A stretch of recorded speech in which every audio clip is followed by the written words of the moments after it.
রাজ্য সম্মেলনকে কেন্দ্র করে প্রকাশ্য সমাবেশে চলুন।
সর্বোপরি রাজ্যে যে লুটপাটের রাজত্ব চলছে এবং উন্নয়ন থমকে গেছে তার বিরুদ্ধে প্রতিবাদ জানাতে আগামীকাল 29 তারিখের সমাবেশে আমাদের যেতে হবে।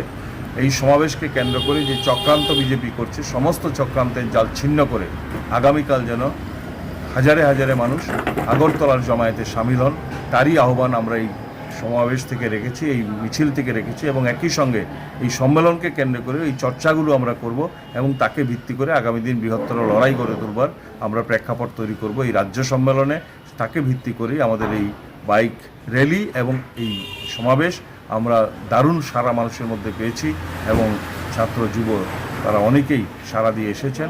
আমরা সকলকে অভিনন্দন জানাই এবং আগামীকালের সমাবেশকে ঐতিহাসিক সমাবেশে আমরা রাজপথে ঐতিহাসিক আগরতলার সমাবেশ আমরা তৈরি করব, সেই জন্য সবাই দৃঢ় প্রতিজ্ঞা গ্রহণ করেছে।